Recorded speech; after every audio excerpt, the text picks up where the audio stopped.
విచ్చేసిన పాత్రికేయ మిత్రులను కూడా నమస్కారాలు. చాలా రోజుల తర్వాత మళ్ళీ ముఖ్యమంత్రితో మాట్లాడే అవకాశం వచ్చింది. ప్రధానంగా ఇవాళ పత్రికా సమావేశం పెట్టడం కారణం లగడపాటి టీమ్ సర్వే అని రకరకాల సర్వేలు, అభిప్రాయాలు సోషల్ మీడియాలో SMS ద్వారా, అలాగే వాటిని మళ్ళీ కొన్ని పత్రికలు ఛానల్స్ కూడా చూపిస్తూ ప్రచారం చేస్తున్నట్టుగా నా దృష్టికి వచ్చింది. సో చాలామంది పాత్రికేయ మిత్రులు ఫోన్ చేసి అడగడం జరిగింది. చాలామంది కూడా అడుగుతూ వచ్చారు. ఈ విధంగా మీ పేరుతో వస్తున్నాయి, అలాగే నా కరెక్టా కాదా అనే రకాలు వచ్చినాయి. ఇంతవరకు నేను ఎటువంటి ఫలితాలని, ఎటువంటి అభిప్రాయాలను కూడా ఎక్కడ తెలియచేయలేదు. ఈ రాష్ట్ర వ్యాప్తంగా ఎక్కడ కూడా నేను చెప్పలేదు. దేశవ్యాప్తంగా అడిగితే కొన్ని దగ్గర చెప్పాను, కానీ రాష్ట్ర వ్యాప్తంగా మటుకు ఇంతవరకు ఎక్కడ చెప్పలేదు. సో నా పేరుతో సర్వేలు వచ్చినాయి కూడా నాకు సంబంధం లేని కానే కాదని స్పష్టంగా మీకు తెలియజేద్దామని వాళ్ళ పత్రికా సమావేశం పెట్టాను. అలాగే ఇప్పటికే ఒక దశ ఎన్నికలు ఈ రాష్ట్రంలో అయిపోయినాయి. 10 జిల్లాల్లో ఎన్నికలు జరిగినాయి. ఇంకొక 13 జిల్లాల్లో ఎన్నికలు జరగబోతున్నాయి. సహజంగా 2 దశలుగా ఆంధ్రప్రదేశ్ రాష్ట్రంలో ఎన్నికలు జరుగుతున్నాయి. ఎట్లాగో మీ అందరూ కూడా మొదటి దశ ఎన్నికల్లో మీరు కూడా పరిశీలించుంటారు మొత్తం అంతా కూడా. సో ఎట్లా ఎన్నికైపోయింది కాబట్టి నా అభిప్రాయం ప్రకారం మొదటి దశ ఖచ్చితంగా టీఆర్ఎస్కి అనుకూలంగా ఉంది. టీఆర్ఎస్ స్వతంత్రంగా ప్రభుత్వం ఒకవేళ రాష్ట్రం అంటూ విడిపోతే, అంటే జూన్ 2 దాకా రాష్ట్రం కలుసున్నట్టుగానే టెక్నికల్గా ఉంది. సో నా వరకైతే నేను ఎప్పుడైతే అసెంబ్లీలో, పార్లమెంట్, లోక్సభలో బిల్లు పాస్ అయిందో, రాజ్యసభలో అవ్వకముందే నేను ఎటువంటి ప్రయత్నాలు చేయకుండా ఇంకా తెలుగు రాష్ట్రం ఐక్యత కోసం పాటుపడ్డాను, ఇంకా తెలుగు ప్రజల ఐక్యత కోసం కృషి చేస్తా అని చెప్పాను. సో అందుకని టెక్నికల్గా ఇంకా ఒకే రాష్ట్రం ఎన్నికలు కడతారు కాబట్టి మొదటి దశ ఎన్నికల్లో టీఆర్ఎస్ పూర్తి మెజార్టీ వచ్చే అవకాశం ఉంది. సో స్వతంత్రంగా ఒకవేళ రాష్ట్రం అంటూ విడిపోతే స్వతంత్రంగా ప్రభుత్వం ఏర్పాటు చేసే అవకాశం ఉంది. అలాగే విస్తృతంగా నా పేరుతో 2వ దశలో SMS వస్తాయి కాబట్టి నాకు సంబంధం చెప్పాను, అభిప్రాయ సంబంధం చెప్పాను. అలాగే 2వ దశలో ఇప్పటివరకు మాకు వచ్చిన ప్రాథమిక అంచనా ప్రకారం ఏమైందంటే, పోయినసారి ఎన్నికలప్పుడు 75.5% పోలింగ్ అయింది. సో నేను వేసిన అంచనా 70% పోలింగ్ అయితే ఎలా ఉంటుందని అంచనా వేశాను. 70% అంచనా ఒకవేళ పోలింగ్ అయితే రాష్ట్ర వ్యాప్తంగా టీడీపీ స్వతంత్రంగా అటుపక్క ప్రభుత్వం ఒకవేళ రాష్ట్రం విడిపోతే ఆంధ్ర, రాయలసీమలో ప్రభుత్వం ఏర్పాటు చేసే అవకాశం ఉంది. సో సీట్ల విషయంలో పోలింగ్ పర్సంటేజ్ని బట్టి మారుతుంటుంది. పోలింగ్ పర్సంటేజ్ కానీ 70 కంటే ఎక్కువ ఉంటే టీడీపీకి సీట్ల సంఖ్య కూడా మెజార్టీ దాటి ఎక్కువగా వెళ్ళే అవకాశం ఉంటుంది. సో క్లియర్గా నాకు కనపడే ట్రెండ్. అలాగే గత 5 రోజుల్లో విశాఖపట్నం నుంచి గుంటూరు దాకా కూడా నేను తిరిగి వచ్చాను కూడా. చూద్దాం స్వచ్ఛందంగా ఎలా ఉంది. అలాగే టీమ్స్ మా టీమ్స్ ఇచ్చిన అభిప్రాయం కాకుండా నేను ప్రజల అభిప్రాయం కూడా తెలుసుకుంటూ వచ్చాను. సో విశాఖపట్నం మొదలుపెట్టి చివరికి గుంటూరు దాకా వచ్చాను. అలాగే ఇవన్నీ అంచనాలు వేసినాక ఇది ప్రాథమికంగా మా యొక్క టీమ్స్ నాకు ఇచ్చిన సమాచారం, దాని అంతా స్టడీ చేసినాక అందులో ఎక్కడ తేడా లేదు, ఖచ్చితంగా ఆ విధంగా జరుగుతుందని నమ్మకంతోనే మీ ముందు ఈ విషయాలు చెప్దామని ఇవాళ ఈ పత్రికా సమావేశం ఏర్పాటు చేశాను. అది చెప్పే కదా, ఇది ఎలక్షన్ అయింది కాబట్టి ఇవాళ ఎగ్జాక్ట్ సీట్స్ చెప్పడానికి ఓన్లీ 12 తర్వాత చెప్పగలం. బట్ ఇండిపెండెంట్గా స్వతంత్రంగానే ప్రభుత్వం ఏర్పాటు చేస్తాను చెప్పాను. సో అది చాలా అనుకుంటాను.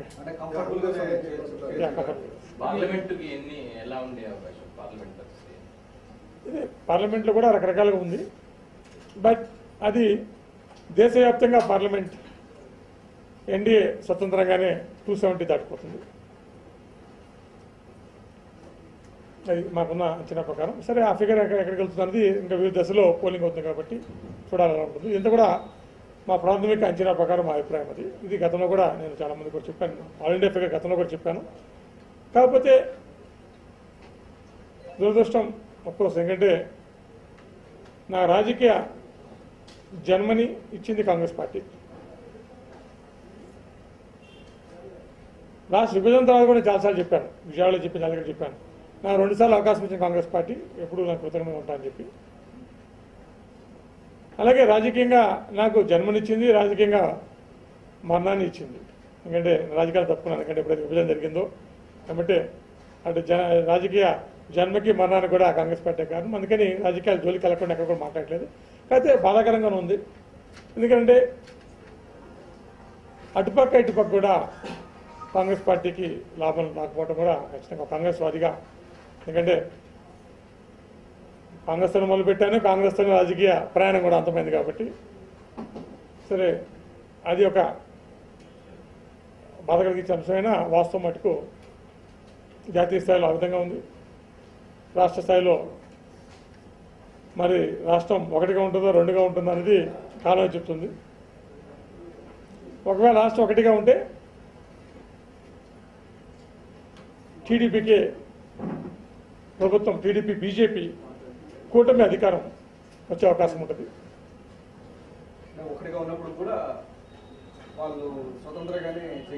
అది ఇంకా అది మనం చూడాలి, ఎందుకంటే ఇంకా ఎలక్షన్ జరగలేదు కాబట్టి ఆ పోలింగ్ ఎలా ఉంటుందో తెలియదు. కానీ బట్ అతిపెద్ద పార్టీ ఖచ్చితంగా అదే ఉంటుంది. దానికి మెజారిటీ వస్తుందా లేదా అనేది సెకండ్ ఫేజ్ పోలింగ్ తర్వాత కానీ మనం చెప్పలేము. అది బట్ ప్రాథమిక అంచనాలు మటుకు ఈ విధంగా మాకు వచ్చింది. తెలంగాణ రాష్ట్రాన్ని అంటే ఇవ్వడం వల్ల కాంగ్రెస్ పార్టీకి ఎలాంటి నష్టం అంటే ఎలాంటి లాభం లేదు అని చెప్తూ వచ్చారు. అది నిజమని ఇప్పుడు అంటే కోర్స్ మా అధిష్టానం విభజన చేస్తే లాభం వస్తుంటున్నారు. సరే నా అంచనా ప్రకారం ఉపయోగం లేదని చెప్పుకుంటూ వచ్చాను. సరే దాన్ని ఇప్పుడు నేను మార్చలేను నేను. సరే కనీసం ఒక పక్కనే గెలిస్తే మంచిదేలే, కనీసం సరే ఒక పక్కన సంతోషంగా ఉంటారులే అనుకున్నాం. ఇప్పుడు అటు ఇటు కాకుండా అయిందని ఒక బాధ చాలా మందిలో కూడా ఉంది. ఎందుకంటే ఇవాళ ఇటు అటు కాంగ్రెస్ వాదులు కూడా చాలా మందిలో కూడా ఉంది. సరే మనం చేయగలిగింది ఏం లేదు, అయిపోయింది గతం కథ అన్నట్టుగా జరిగిందని మనం మార్చలేము. అంటే గతం కథ కానీ ఇప్పుడు మీరు సమైక్యవాద పార్టీలో ప్రత్యక్షంగా లేకపోయినా సరే పరోక్షంగా చాలా సహకారం అందిస్తూ వస్తుంది. నేను చాలా స్పష్టంగా చెప్పాను, నేను రాజకీయాన్ని తప్పుకుంటున్నాను. కిరణ్ కుమార్ గారు కానీ పార్టీ కనిపెడితే నైతికంగా అలాగే నా వ్యక్తిగతంగా నైతికంగా ఆయనకు మద్దతు చేయాల్సిన అవసరం ఉంది నాకు. ఎందుకంటే ఆయన పదవిని కూడా వద్దనుకొని ప్రజల కోసం పోరాడాడు కాబట్టి అటువంటి వ్యక్తికి పక్కన నిలబడాల్సిన అవసరం ఉంది కాబట్టి నేను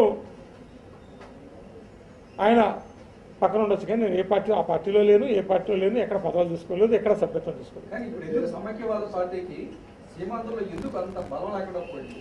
బలం ఉందో లేదో చెప్పలేదు ఇక్కడ. నేను కేవలం నా పేరుతో సర్వేలు అవుతున్నాయి, ఇంతవరకు ఇవ్వలేదు. ఇప్పుడున్న నాకున్న ప్రాథమిక అభిప్రాయం ప్రకారం రాష్ట్రం 1గా ఉంటే ఎలా ఉంటుందో చెప్పాను, 2గా ఉంటే ఎలా ఉంటుందో చెప్పాను. సో అభిప్రాయం చెప్పాను. అంతేగాని ఎవరు బలాబలాలంతా ఎవరికి ఓటింగ్ ఎంత చెప్పలేదు కదా, ఎవరికైనా సీట్లు వస్తాయి. అంటే మీ అభిప్రాయం ప్రకారం ఆ పార్టీకి ఎన్ని సీట్లు రావచ్చు? అవన్నీ కూడా నేను 12వ తరగతిలో చెప్పాను. సార్ ఇప్పుడు అంటే కొంతమంది కీలకమైన కాంగ్రెస్ నేతలకు ఇబ్బంది పడే పరిస్థితి కనిపిస్తుంది, వాతావరణం ఉంది అని చెప్తున్నా చాలా మంది. అటువంటి పరిశీలన సరే నేను వ్యక్తిగతంగా నేను ఇండివిజువల్గా వెళ్ళడం నాకు ఇష్టం లేదు. ఎందుకంటే పేర్లు కాకుండా కొంతమంది జరిగిన పరిణామం చెప్పాను, అలాగే బాధ కలిగిన అంశాన్ని చెప్పాను. జరిగిందని నేను మార్చలేదు, మీరు మార్చలేదు, ఎవరు మార్చలేము. సో అందుకని ఎవరు గెలుస్తారు ఎవరు ఓడిపోతారో నాకు ముఖ్యం కాలేదు. ఎందుకంటే రాజకీయాలు తప్పుకున్నాక ఇప్పుడు నేను కూర్చొని అదే నేను గతంలో కాంగ్రెస్ ఉన్నప్పుడు ఎప్పటికప్పుడు నేను అంచనాలు ఇస్తున్నాను. నా చివరి అంచనా డిసెంబర్లో ఇచ్చాను మా అధిష్టానానికి. కాంగ్రెస్ పార్టీకి దేశవ్యాప్తంగా ఎన్నో వస్తాయి కూడా ఇచ్చాను. అలాగే మా అధిష్టానానికి కూడా కలిసి ఉంటే ఎన్నో వస్తాయి, విడిపోతే ఎన్నో వస్తాయి కూడా రాష్ట్రం నుంచి ఇచ్చాను. పార్లమెంట్ సభ్యులు, అసెంబ్లీ కాక పార్లమెంట్ సభ్యులు ఇచ్చాను. సో డిసెంబర్ తర్వాత ఇంకా అవసరం లేదని చెప్పి నేను ఇంకా ఎటువంటి అంచనా ఇవ్వలేదు. ఎందుకంటే ఇంతకుముందు నేను కాంగ్రెస్ పార్టీ సభ్యుడిగా నేను కాంగ్రెస్కి ఎప్పటికప్పుడు అంచనాలు ఇస్తున్నాను. అనేక రాష్ట్రాల అంచనాలు ఇచ్చాను, దేశవ్యాప్తంగా ఇచ్చాను, మన రాష్ట్రం ప్రత్యేకంగా చాలా చాలా అంచనాలు ఇచ్చాను. సో ఇప్పుడు అవసరం లేదని చెప్పి నేను నా మటుకు నేను ఎక్కడ మాట్లాడుకుంటున్నాను. కానీ నా పేరుతో విస్తృతంగా సర్వేలు సర్కులు అడగటం, నాకు అందరూ ఫోన్లు చేయడం, అడగటం, ఈ జవాబు చెప్పే బదులు ఒకేసారి నేరుగా వచ్చి చెప్పేసి అందరితో అయిపోతులే, మళ్ళీ ఇప్పుడు నేనేదో లీక్ చేసినట్టుగానో తప్పుడు సమాచారించినట్టుగా అవి చూసి రకరకాలుగా అపోహలు పడే బదులు సరే ఇంతటితో దీన్ని తెరదించే మేలు అని చెప్పి స్పష్టంగా ముందుకు వచ్చే విషయాన్ని చెప్పారు. 2004-2009లో పోటీ చేశారు. ఇప్పుడు మీరు విశాఖపట్నం నుంచి గుంటూరు తిరిగారు. ఈ ధన ప్రభావం అప్పటికిప్పటికి ఎంత తేడా కనపడింది? ఎక్కడెక్కడ అభ్యర్థులు సరే ఇంక ఇప్పుడు ఎందుకంటే వాటికి వెళ్ళాం అనుకోండి, అదే పెద్ద సబ్జెక్ట్ అది. ఎందుకంటే ఇప్పుడు అదొక టీవీ విశ్లేషణ తర్వాత చెప్పచ్చు, కానీ ఇప్పుడు మీడియా సమావేశంలో ఎందుకంటే ఇవాళ ఇంకా ఎందుకంటే ఎలక్షన్లు అయిపోయినాక అనేక అంశాలు మాట్లాడదాం. ఎలక్షన్ వరకు ఎందుకంటే వీళ్ళంత వరకు ఇక మరీ పూర్తిగా రాజకీయ పార్టీల వ్యవహారం మీద కానీ, రాజకీయ నాయకులు కానీ, అభ్యర్థుల వ్యవహారం మీద కానీ వీటికి వెళ్ళాననుకోండి, ఇప్పుడు రకరకాల మళ్ళీ దాని మీద వాదోపాదాలు వస్తాయి, అనేక రకాలుగా. పార్టీ డబ్బుల మీద ఆధారపడి ఎన్నికల గెలవాలనుకున్న టైంలో ఎలా ఖచ్చితంగా ఎందుకంటే మన స్థానిక సంస్థ ఎన్నికలు చూశారు మీరు, ఏ విధంగా జరిగిందో మీకు అందరికీ తెలుసు. ఏ విధంగా ఆ డబ్బు ఏ విధంగా వృద్ధి చేయాలి అందరికీ తెలుసు కదా. స్థానిక ఎన్నికలు కాబట్టి కింద దాకా తీసుకెళ్ళే అవకాశం ఉంది రకరకాల. సో అందుకని ఎమ్మటే మళ్ళీ ఎన్నికలు వస్తున్నాయి. సో నెట్వర్క్ ఉంది, రకరకాలు ఉన్నాయి. సో చూడాలి, ఎందుకంటే రాబో రోజులు అందుకన్నా కదా ఎన్నికైనా కానీ మనం చెప్పలేం. ఇది ఎన్నికలు అయిపోయినాక స్పష్టంగా క్లారిటీ వస్తుంది. వీటిని చూసిన తర్వాత ఈ ధన ప్రవాహాన్ని చూసిన తర్వాత మీరు రాజకీయాల్లో తప్పు మంచి పని చేశారని ఫీలింగ్ ఏమైనా మీకు కలిగిందా? అంటే నేను దాని గురించి నేను జడిచి వెళ్ళలేదు. నేను ఒక సిద్ధాంతం కోసం రాష్ట్రం కలిసి ఉంటేనే నేను రాజకీయాలు అందుకుంటానంటే కలిసి ఉంటేనే ప్రజలు మేలు అనుకున్నాను. చాలా గట్టిగా నమ్మాను నేను. సార్ అది కరెక్ట్ అవచ్చు, కరెక్ట్ పోవచ్చు, అది కాలమే చెప్తుంది. బట్ ఒక నమ్ముకున్న సిద్ధాంతాన్ని కట్టుబడున్నాను. సో నేను భాగస్వామ్యం దాదలుచుకోలేదు. ఒక వ్యవస్థ, రాజకీయ వ్యవస్థ ఈ రాష్ట్రానికి చీల్చింది కాబట్టి వ్యవస్థ ఉండదలుచుకోలేదు. నెంబర్ 1. నెంబర్ 2, నేనేదో నా వ్యక్తిగత ప్రాబల్యం పెంచుకోవడానికి, నా ప్రాధాన్యత పెంచుకోవడానికి, నా పేరు ప్రఖ్యాతి పెంచుకోవడం కోసం సమైక్య ఉద్యమం లేవనెత్తాను. ఎట్లా విడిపోద్ది కాబట్టి అటుపక్క ముఖ్యమంత్రి అవడానికి ఇలా పన్నుల పన్నాగంలో ఇదొక భాగం అని చెప్పి 4 ఏళ్ళ నా మీద విమర్శలు వస్తుంటే దానికి ప్రతిగా విభజన జరిగితే ఎట్టి పోస్టులో నేను రాజకీయాలు ఉన్నా కాబట్టి అవకాశం లేదని చెప్పాను కాబట్టి అప్పుడు చెప్పిన మాట కట్టుబడే నేను ఇష్టంగా తప్పుకున్నానో లేకపోతే ఏదో సంతోషంగా తప్పుకున్నాను కాదు. సరే ఒక మాట అన్నాం, దానికి అనుగుణంగానే తప్పుకున్నాను. సరే అది మంచి జరిగిందా ఇది చెడు జరిగిందా మేలా కాదా అనేది అది కాలం చెప్తుంది. ఈ సార్వత్రిక ఎన్నికల్లో మీరు పక్కనే ఉన్నారు, బయట ఉన్నారు, కానీ మళ్ళీ వచ్చే ఎంతకాలంలో మీరు రాజకీయాల్లో ఇప్పుడు నేను వాళ్ళ పరిస్థితి చెప్పాను. ఎంతకాలం వస్తానా రానా అనేది అది నేను కూడా ఏమో చెప్పగలను. ప్రస్తుతానికైతే తప్పుకున్నాను. దాని ఉద్దేశం నేను రాజకీయాలు లేనట్టే.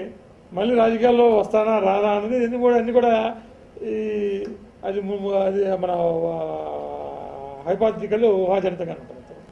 ఎందుకంటే ఇప్పుడు నా వ్యక్తిగతంగా స్పెక్యులేషన్ వెళ్ళదలుచుకోదు నా గురించి. ఎందుకంటే నేను రాజకీయ జీవితం అన్నా కదా, నా రాజకీయ జన్మని మర్నాడు కాంగ్రెస్ పార్టీ ఇచ్చింది. ఒకవేళ పునర్జన్మ మీద నమ్మకం ఉంటే నాకు ఇంకా నమ్మకం లేదు పునర్జన్మ మీద. ఒకవేళ పునర్జన్మ ఉందని మీరు భావిస్తానో తెలియదు. మరి ఉందంటే అప్పుడు ఆలోచిస్తాం, ఒకవేళ నాకు నమ్మకం కలిగితే ఆలోచిస్తాం. బట్ ప్రస్తుతానికైతే మటుకు నా రాజకీయ ఇది పుట్టుక అలాగే స్టార్టింగ్ అండ్ ఎండింగ్ క్లోజ్ అయిపోయిందని భావిస్తాను. అంటే మీరు 2004లో చేసిన సర్వే, 2009లో చేసిన సర్వే, ఈ రెండు 100% యాక్యురసీ. 2004లో సర్వేని అందరూ స్వాగతించారు కానీ 2009లో మీ సర్వేని మొదట్లో కొంతమంది కొట్టిపారేశారు. ఆ తర్వాత మీ సర్వే కరెక్ట్ అని వాళ్ళు చెప్పాల్సిన పరిస్థితి. ఇప్పుడున్న పరిస్థితుల్లో మీ అభిప్రాయాలు ఎవరు కొట్టేస్తే కొట్టేపని నాకేం తేడా లేదు. నేను చెప్పాల్సింది చెప్పాను, అది కరెక్టా కాదో అలా ప్రజలు తెలుసుకుంటారు. ఈ లోపల అనేక విమర్శలు బై ఎలక్షన్లప్పుడు కూడా కొన్ని చెప్పానప్పుడు. సో మా పార్టీకి అది మిగుడు పడకపోయి ఉండొచ్చు, మా పార్టీకి ఇష్టం లేకపోయి ఉండొచ్చు. బట్ ఎన్నికలు అయిపోయినాక చెప్పాను.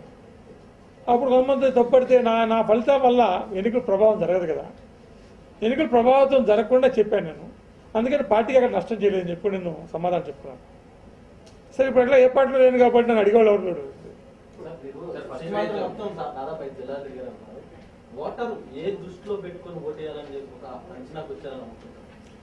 అంటే ప్రధానంగా అటుపక్క ఏంటంటే నేను గమనించింది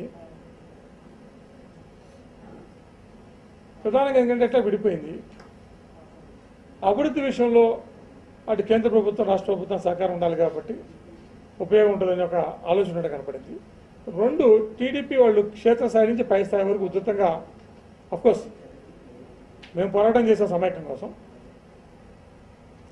వాళ్ళు కూడా అదే రీతిలో అక్కడ పోరాడారు.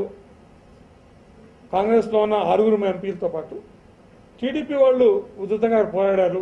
లైక్ మీకు తెలుసు వేణుగోపాల్ రెడ్డి, నేను ఇద్దరు పార్లమెంట్లో అనేక అంశాలు కూడా ప్రభావితం చేసినట్టుగా మాకు కనపడుతున్నాయి. సో ఇవన్నీ కూడా అనేక అంశాలు.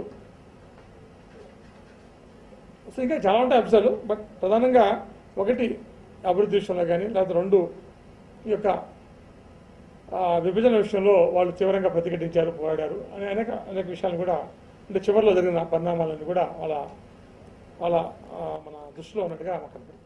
కానీ 70% సీఎం పైగా Kiran polling sir, first phase లో జరిగింది. సీఎం కిరణ్ ఎందుకు వాళ్ళు రిసీవ్ చేసుకోలేకపోతున్నారు పబ్లిక్? ఇప్పుడు అంటే కిరణ్ కుమార్ రెడ్డి గారి మీద విపరీతమైన సానుభూతి ఉంది, ఇష్టం ఉంది. అది ఎక్కడ తేడా లేదండి, మాకు గమనించాం. అలాగే మా అందరి మీద కూడా విపరీతమైన మా మీద ఇష్టం ఉంది వాళ్ళందరికీ. ఎందుకంటే కొట్లాడారు, పోడారు అందరూ చెప్పి బాగా ఇష్టం ఉంది మాకు.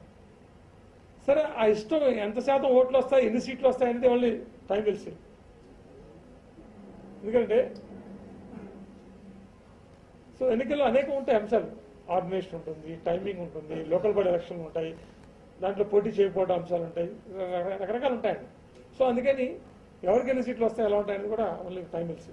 బట్ ఇది ఒక ప్రిలిమినరీ నా స్టడీలో నాకున్న ఒక బలమైన నమ్మకంతోనే మా స్టడీని బట్టి నేను చెప్తాను. సార్ లాస్ట్ మొన్న జరిగినటువంటి ఫస్ట్ ఫేజ్ ఎన్నికల్లో పోలింగ్ శాతం పెరిగింది. ఆ పెరగడమే టీఆర్ఎస్ కి లాభం చేకూర్చారు. ఖచ్చితంగా అండి. లాస్ట్ టైం 69%, 72%, 3% పెరిగింది. పెరిగినప్పుడు ఏమవుతాయంటే పై స్థాయి వాళ్ళంతా కూడా, అంటే కొత్తగా ఓటర్స్ కానీ, యువకులు కానీ, చదువుకున్న వాళ్ళు కానీ, లేకపోతే ఈ యొక్క ఒక క్రీమీ లేయర్ కానీ, అప్పర్ మిడిల్ క్లాస్ కానీ, వాళ్ళందరూ కూడా ఎక్కువ మంది వచ్చి ఓట్లు వేసినట్టు లెక్క. ఎందుకంటే కింద పేదవాళ్ళు ఎప్పుడు కూడా అధిక శాతం వేస్తారు ఓట్లు. ఓటింగ్ పెరిగే కొంది మిడిల్ క్లాస్ అండ్ అబౌవ్ వేసినట్టుగా లెక్క. సో వాళ్ళందరిలో కూడా ఖచ్చితంగా రాష్ట్ర విభజన అంశం మీద అవగాహన ఉంది. కింద స్థాయి వాళ్ళు ఏంటంటే ఎవరు వస్తే మనం మేలు చేస్తామని చూస్తారు. అలాగే ఆ పార్టీలు చెప్పిన వాగ్దానాలు ఉండొచ్చు. ఎట్లా విడిపోతున్నప్పుడు, చిన్న రాష్ట్రం అవుతున్నప్పుడు ఆ వాగ్దానాలు, అదే కలిసి ఒకటే రాష్ట్రం ఉందనుకోండి, చిన్న పార్టీలు చెప్పిన వాగ్దానాలు నమ్మరు, ఎందుకంటే పెద్ద రాష్ట్రాలు ముఖ్యమంత్రులు అవరు కదా. అదే విడిపోతున్నప్పుడు చిన్న చిన్న పార్టీలు చెప్పిన వాగ్దానాలు నమ్మే అవకాశం ఉంది. అనేక పరిణామాలు ఉంటాయి. ఒక రాష్ట్రం కూడా ఒకలాగా ఉండేది ఫలితం. విడిపోవడం వల్ల ఇంకోలాగా ఉంది. రేపు పొద్దున మళ్ళీ సుప్రీంకోర్టులో వస్తే ఒకవేళ కేసులో ఒక 5వ తారీఖు కేసు ఫలితం వచ్చిన ఇంకోలాగా ఉంటుంది కూడా చెప్పలేం. అంటే ఎలా ఉందంటే డైనమిక్గా ఉంది.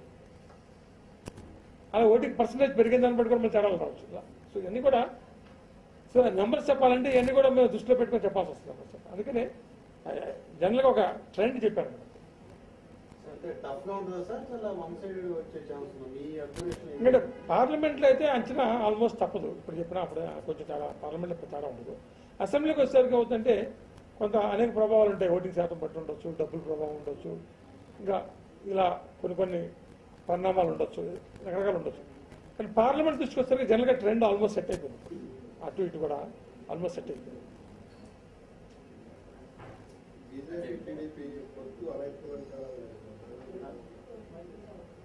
అదే చెప్తాం కదా, ఎప్పుడైతే కేంద్ర ప్రభుత్వ సహకారంతో అభివృద్ధి చేయొచ్చన్న ఫీలింగ్ వచ్చింది. అండ్ ఎన్డీఏకి స్వతంత్రంగా వాళ్ళు ఫామ్ చేస్తున్నారు. మోర్ దట్ ఆల్మోస్ట్ అందరికీ తెలిసిన విషయం, దాకా వెళ్ళిపోయింది.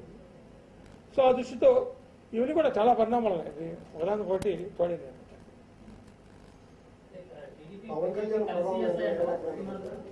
అన్నీ ఉంటాయి ఖచ్చితంగా.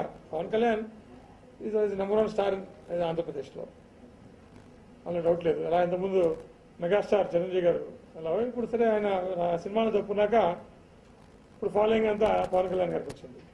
సో నేచురల్గా పవన్ కళ్యాణ్ ప్రభావం ఖచ్చితంగా ఉంటుంది.